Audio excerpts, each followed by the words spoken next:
Thank you very much, Mr. President. To the Acting President of the Pan-African Parliament, Honorable Chief Charumbira, His Excellency, our guest of honor, President Nana Addo Dankwa Akufo-Addo, President of the Republic of Ghana, the Speaker of the National Assembly of South Africa, Speaker Thandi Modise, the Dean of the Diplomatic Corps in South Africa, Ambassador Mpoko, Ambassador of the Democratic Republic of Congo in South Africa, honorable representatives of the Pan-African Parliament,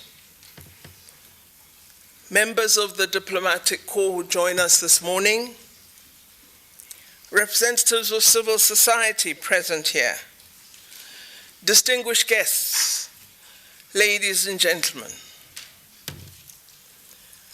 I feel deeply privileged and honored to have the opportunity to welcome you all to our country, the Republic of South Africa, for this special occasion, and to also wish you fruitful deliberations. I'm particularly honored to welcome one of my favorite presidents in Africa, President Nana Addo Dankwa Akufo-Addo. Today marks yet another milestone as you open the fourth ordinary session of the fifth legislature of the Pan-African Parliament. I speak here with a sense of nostalgia. I am also one of the authors of the protocol, along with my colleague, the former Speaker of the National Assembly of South Africa's Parliament, Dr. Frene Ginwala. I was present in Libya when we began to put together the protocol that would result in the establishment of the Pan-African Parliament. I was much younger, much more beautiful then, but I'm part of that team.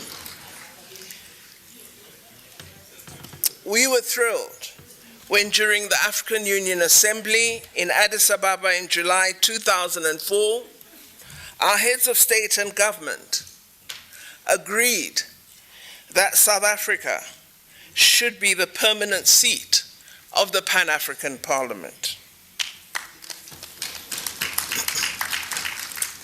Having been an author of the protocol, I thought I would become a member of the Parliament.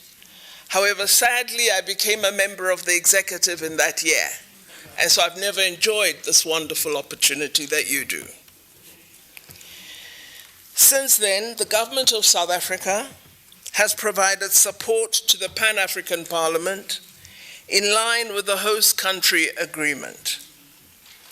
I wish to take this opportunity to assure you that as the government of South Africa, we are committed to continuing to provide support to the work of this important organ of our union, the African Union. In fact, currently, we are discussing the matter of the permanent seat and are deliberating upon purchase of the appropriate land site to begin to build the permanent seat of the Parliament. Excellencies, as all honorable previous speakers have said, the past few months have been very difficult months, and they have devastated us, particularly South Africa, but the world community, following the outbreak of the coronavirus pandemic, which has claimed the lives of so many compatriots on our continent. The socio-economic impact of this pandemic will be felt for quite some time. However, there are glimmers of hope, particularly as we observe many of our governments and leaders initiating the first steps of national vaccination programs. And I thank President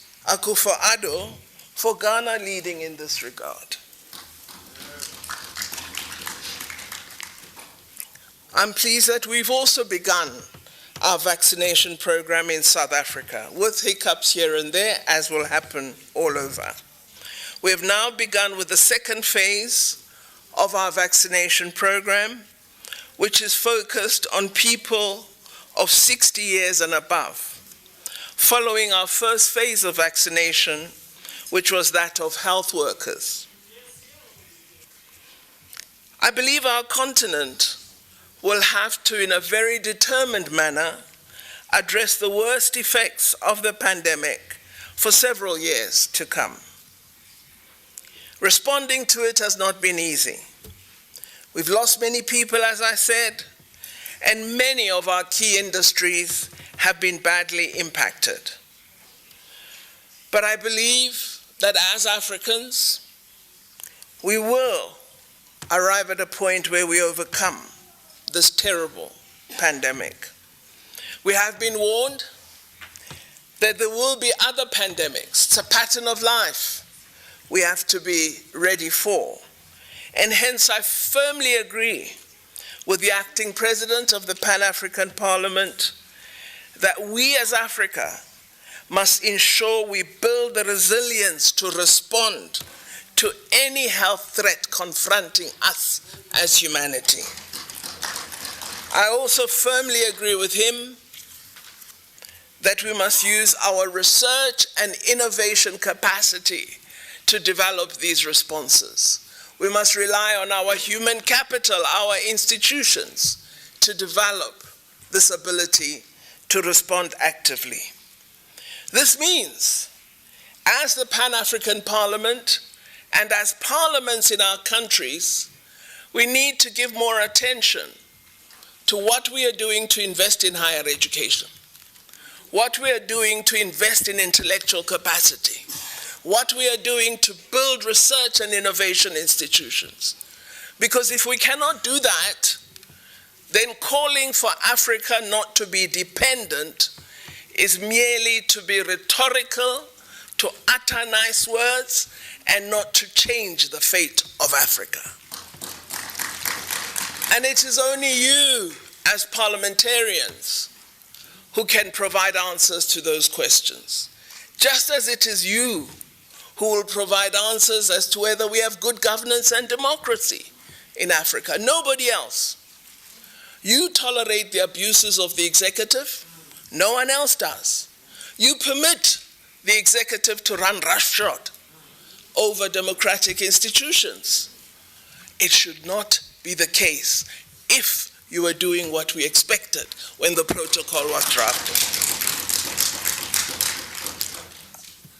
I think we must acknowledge the role that His Excellency President Cyril Ramaphosa played in helping us determine effective responses to this COVID-19 pandemic.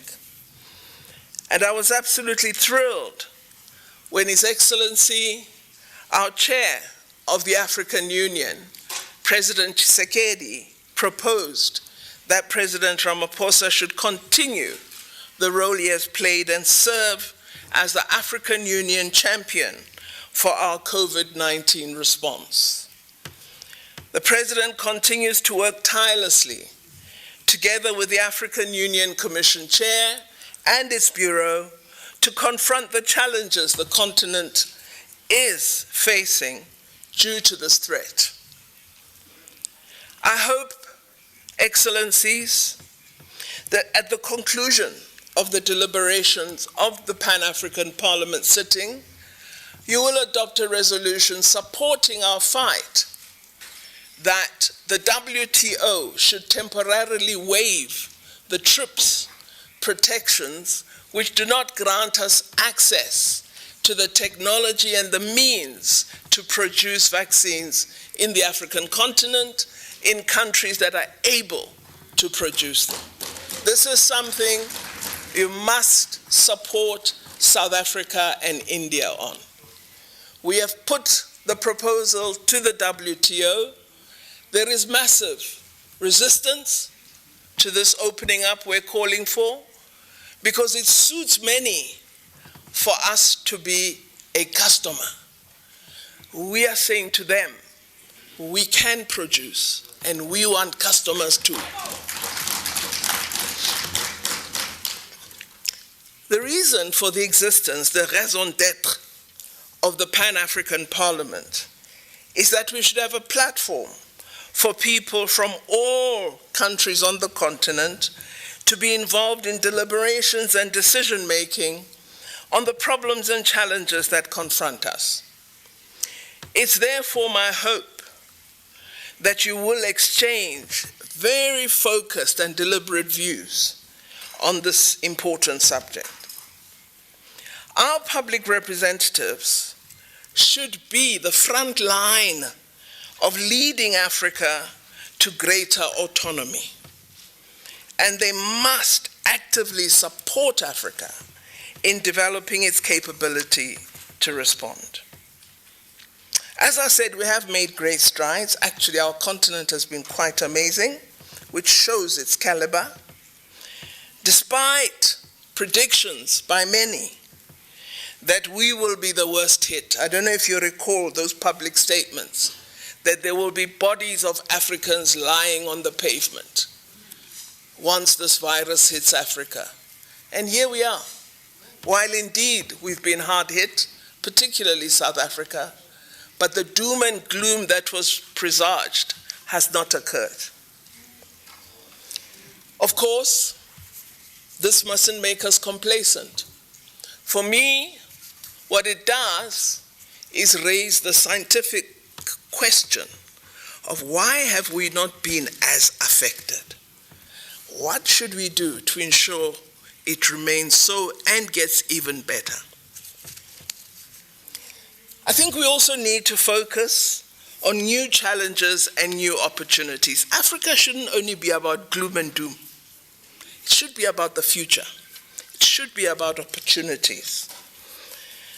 I think one of the great opportunities lies in the decision of our Assembly of Heads of State and Government in February this year that our theme of the African Union for this year should be arts, culture, and heritage, levers for building the Africa we want.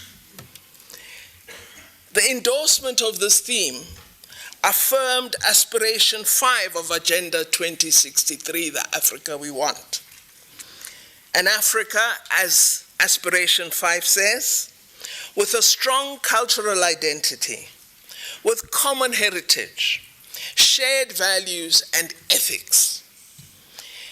We anticipate that the programs and activities developed under this theme will allow African states to leverage important economic opportunities for growth that lie within the development, dissemination, and indeed consumption of African arts, culture, and heritage. I think there should also be clear evidence in this year and onward of a concerted effort to enhance the place of culture and heritage in articulating our common African identity. As one of the key organs of our union, it is thrilling that your agenda also focuses on this important theme.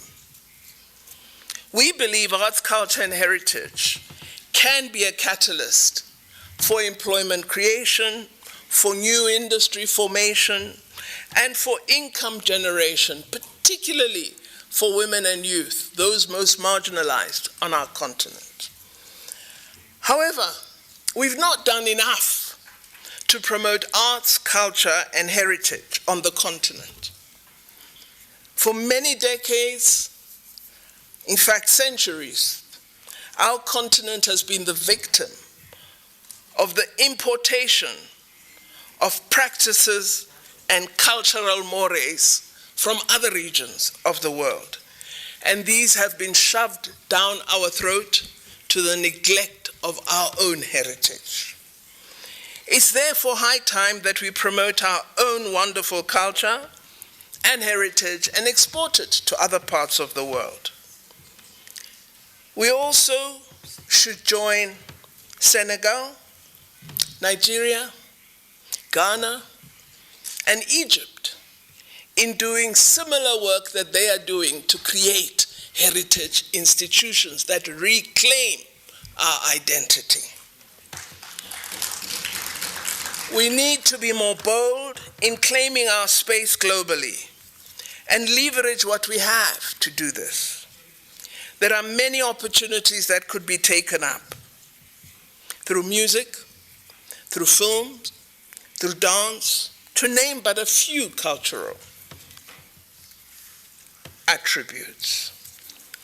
I believe as we focus on this theme, we should recall that thousands of our African cultural artifacts and symbols were stolen by former colonial powers, primarily during the colonization era, but it goes on even today.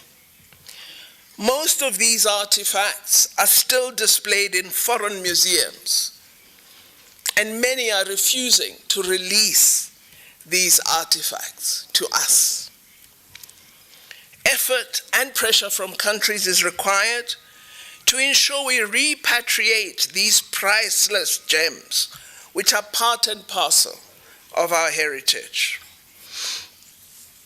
Let me not get excited, Excellencies. Our guest of honor is going to excite us.